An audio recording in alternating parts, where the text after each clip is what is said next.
going to analyze a deal for us the way he does every day. Go follow him so you can get more of this. And then, yeah, hopefully you'll get something out of this analysis right now that you can take and apply to your next deal. Is it letting you? Yes. Here we go. Are you see my screen? Yes. Cool. Let's do it. I'm putting him on the spot, guys. Which, by the way, this guy is committed. Like we were together for Day with Pace, and it's like an all-day thing. You know, they had us showing up somewhere at like 7:30 or something, and we got a shower and eat breakfast and blah blah blah. And this dude is up at 6 a.m. First of all, he was the last one asleep. I know that for a fact. And then he was the first one up, and he did his live before the day started at 6 a.m. Which is, I was like, dude, were you doing a live this morning at 6? He's like, yeah, man. It feels weird if I don't do it because it's such a habit now. That's right, man. And I think for folks so, okay, out there, I know most people are listening, but he's pulling up Redfin now, and we'll just try to kind of describe what we're seeing. But we're doing some filtering let's talk here. About it, right? So yeah, what I have right now is I'm in Birmingham, Alabama, and I've been looking at properties that have been coming onto the market. And what I'm doing right now is I just pulled out a property. Let's see, 1514 31st Street, Ensley, Birmingham, Alabama, 35218. Okay.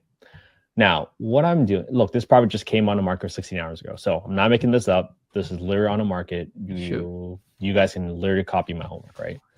But what I'm doing right now is two things. One is, and Cameron knows all about the Burr strategy because he's such a genius there.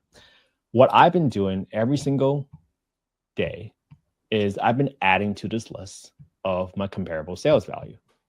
And what I've been doing is, first I have a list of all the properties that have been sold in this market by zip code, bed bath count, square feet, year built, sold price, price per square foot, sold date, lot size, blah, blah, blah, the division or subdivision that's in, and just some general comments about the condition of the home.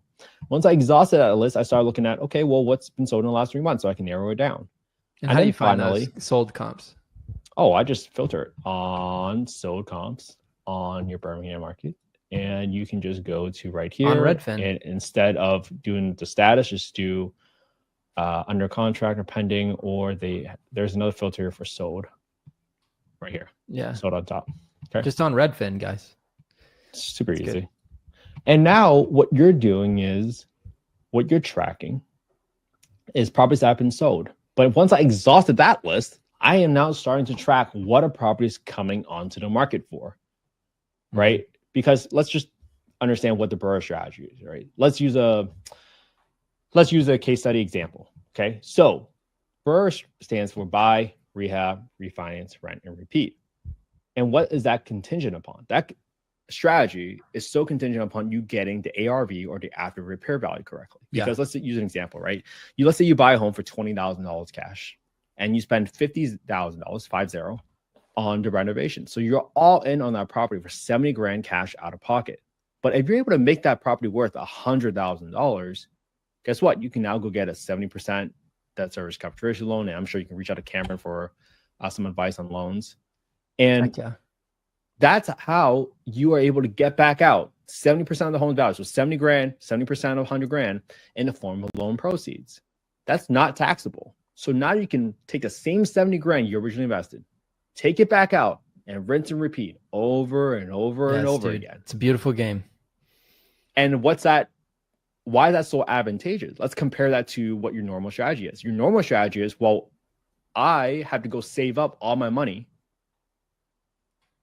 and take money from my full-time job, save for a 20% down payment, buy that property, hope it cash flows or hope it appreciates, and then save up again for a 20% down payment. That's really slow.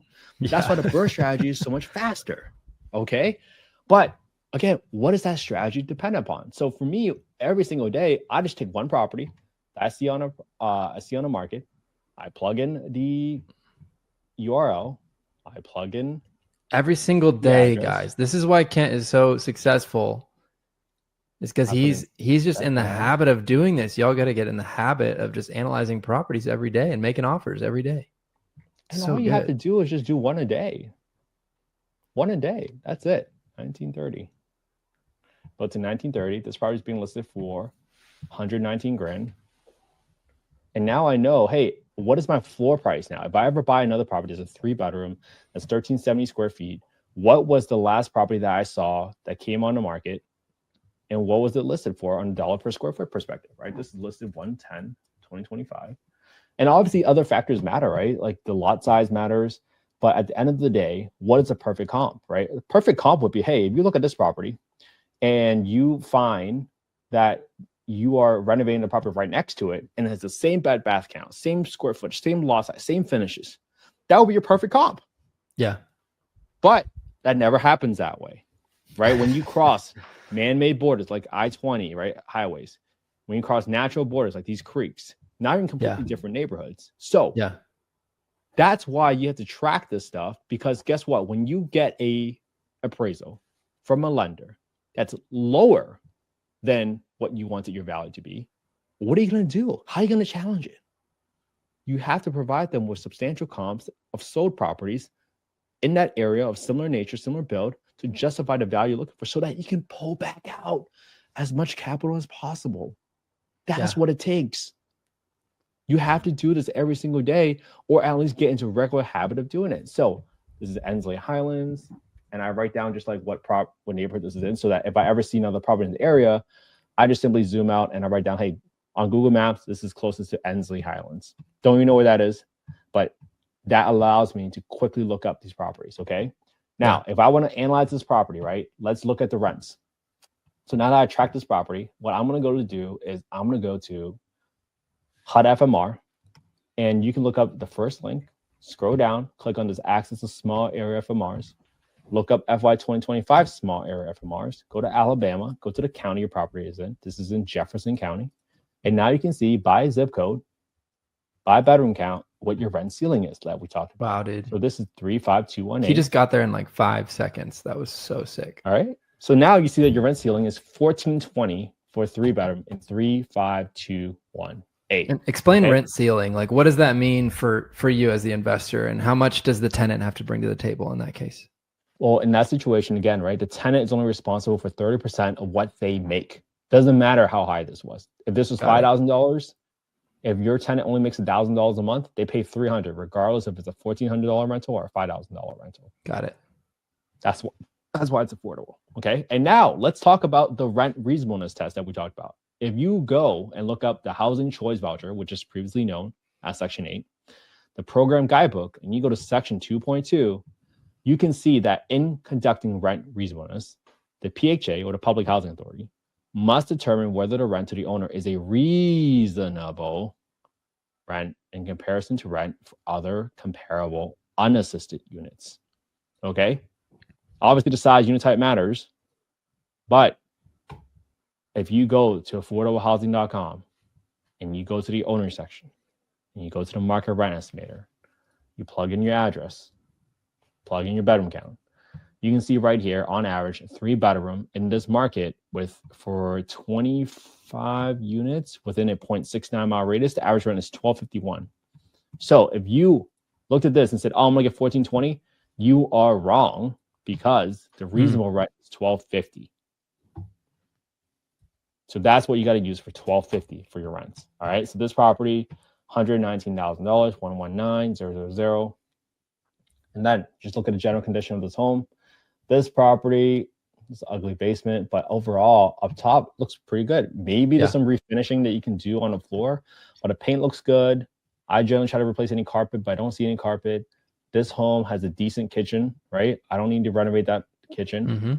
So I might just set aside just a little bit of money for, oh crap, oh oops, and just refinishing the floor. So I'll go to my rehab calculator and I'll just set aside $1,500 for the roof, because every single time I've bought a property, there's always something in the roof that I need to patch up. Maybe it's a past leak, and you can't see from the photo. So that's just me putting aside some money. Then I got $5 for some landscaping, just to keep it tidy so you don't get any code violations while you're getting your rent ready. And then there's a rehab calculator for my painting. I don't think I need to paint anything, so I'm going to zero that out in Rule 86. But for my refinishing, I'm going to assume that I need to refinish maybe, let's call it half the home, 1,370 divided by 2.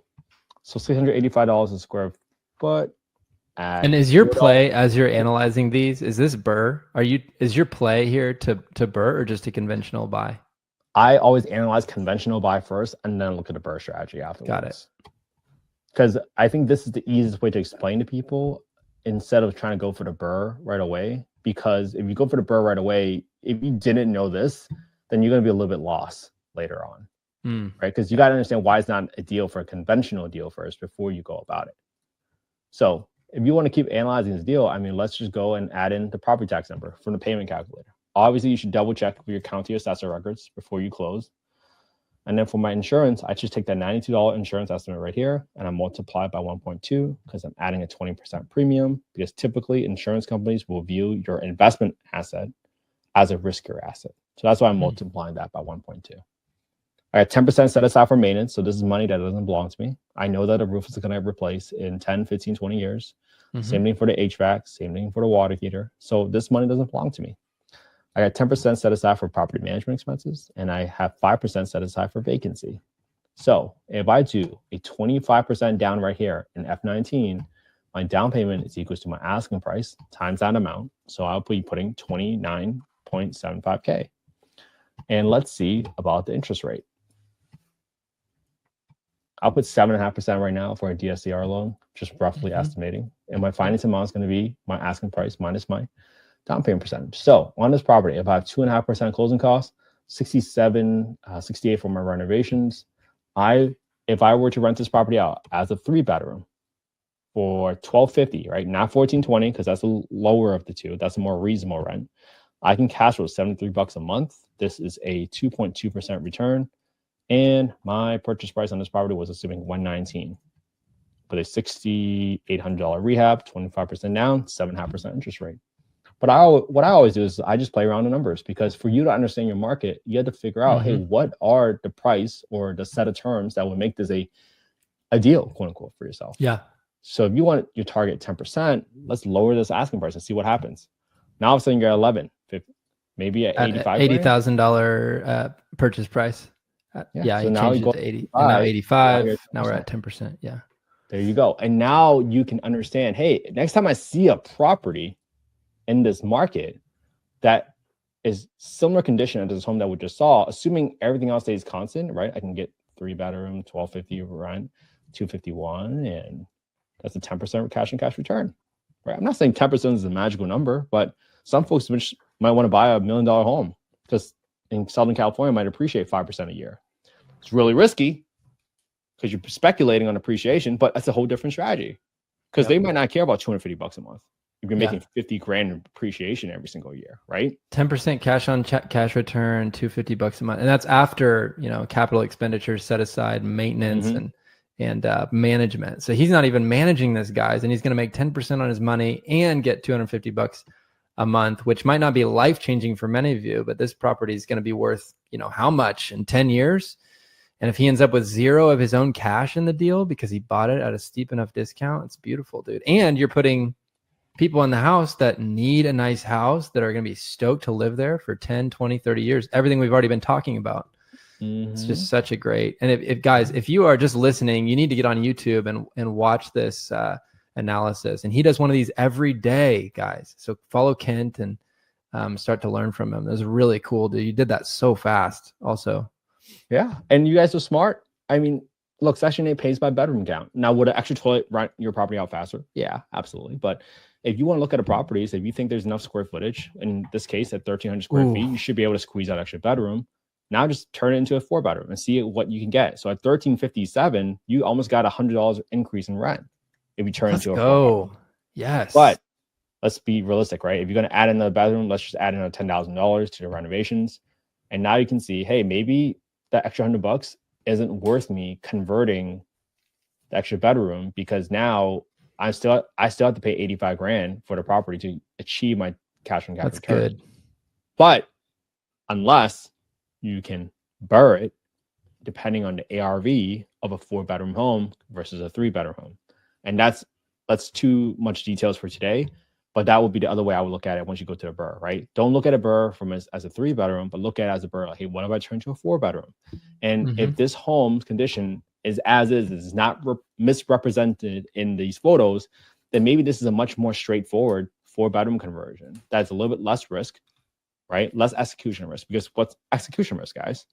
It's whether or not the contractor is going to show up and do what he or she said they're going to do. How are you going to justify that, right? Bigger rehab is going to take longer time and much bigger risk. If this is a simple conversion to a 4-bedroom, maybe that's a 2-week renovation or 4-week renovation if you account for permitting. So all these factors matter, okay? Especially if you're looking at single family homes. So let me just stop presenting